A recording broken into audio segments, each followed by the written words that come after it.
Once upon a time, there was a prince who wanted to marry a princess. Are you familiar with the story of the Princess and the Pea? That story could illustrate the problem with major college football perfectly. I'll get to that. Oh, the college football postseason is broken.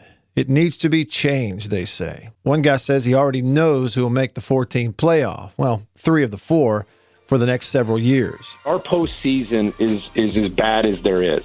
And we have got to figure out a system that opens up opportunities. I can already tell you, 2021, Ohio State's coming out of the Big Ten, Clemson's coming out of the ACC, Alabama's coming out of the SEC. In 2021, I can tell you 2023, Ohio State's coming out of the Big Ten, Clemson's coming out of the ACC, Alabama's coming out. Is that right? Is that healthy for the sport? Another says basically the same thing. It's the same teams, therefore it's become boring. Well, he's right, and the playoff needs to be expanded because otherwise it's going to be primarily the same 4 every year. And it's bigger than just that. It's attracting the country at a time when the competition is the fiercest. The weekend of the CFP championship game, it's also the same weekend as the NFL wild card. So when college football is at its zenith, it loses the country. And if it's the same 4 teams, and Kirk was right, well, you know the same 4 are going to be in there every year. You know it in August. You have to let more people in. Otherwise, people will tune out. Oh, I see. It really is about television revenue, ultimately. Expand the playoff to more teams so more teams can lose to Alabama, Ohio State, and Clemson. Got it. That'll attract those viewers and swing some of those NFL fans our way. Right. Major college football isn't fair. It's fun. It's wonderful. It's beautiful. Sure. Yes. But fair? No. Above board? Also no. Healthy? Not a chance. A few people may disagree, but they are the ones making money off the current setup. A handful of executives, commissioners, coaches, ADs, and leagues, their pockets are full. Why would they complain? They have their cake and can eat it too. Major college football is the only sport in America, literally, that eliminates a majority of its participants before the season even starts. Every other league you can think of, the NFL, NBA, MLB, college basketball, college baseball, every college sport for that matter, high school football in every state, all have robust postseason playoffs, dozens of playoff teams, all of whom can earn a championship on the field, whether they are big budget or teeny tiny payroll, but not major college football. Why? Our system is the only one that emphasizes the regular season, they'll tell you with a straight face.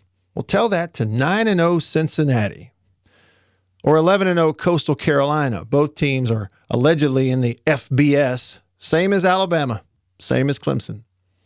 But in reality are from the G5 or no access conferences who in reality have no access to their own sport's meaningful postseason. They could go undefeated next year and the next year, still not getting in the playoff.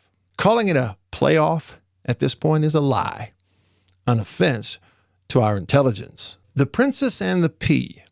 It's a story about the search for a real princess, not one pretending to be royal. A pea placed under her mattress, then another mattress, and then another. Only a real princess would be able to feel that uncomfortable pea underneath all those mattresses. College football is the Princess and the Pea. Maybe instead of an actual pea under the mattress, it's the letter P for parody. Could stand for problem. There's a single solitary problem.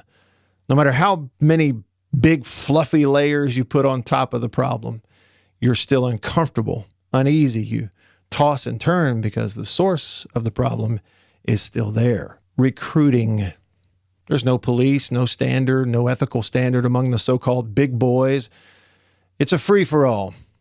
A certain few have fans and boosters who can afford to fund a roster. At the same time, some school supporters can get away with things others can't. Perception plays a large role. Picture a shiny, new, bright red sports car doing 95 on the interstate, allowed to fly on by because, well, it's a sports car. They're supposed to go fast, and Mr. Patrolman thinks it's too risky to try and chase him down. Meanwhile, the hoopty, doing 80 in a 65 with a busted taillight, gets pulled over. Now, there's not a lot of complaining going on. Everybody speeds, everybody dabbles, but it is what it is. But let's stop glancing over the impact recruiting has had in the current Grand Canyon gap between the haves and have-nots in college football. Another P under the mattress, the power. It's even in the name, Power 5, for Pete's sake. It's past time for the Power 5 to form its own standalone autonomous league, a form of revenue sharing or compensation for players to a degree at that level. Give the non-access or G5 leagues and schools their own playoff, their own championship. It helps everyone involved, particularly the athletes, and TV ratings would improve. As long as the inequity underneath all those mattresses is still there, and it is, there will be discomfort and tossing and turning and a general lack of sleep at the top. Add more teams to the playoff. Add another mattress. Take all conference champions.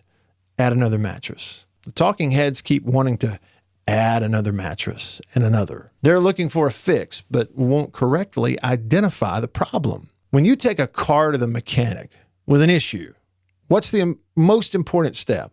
It's the diagnosis.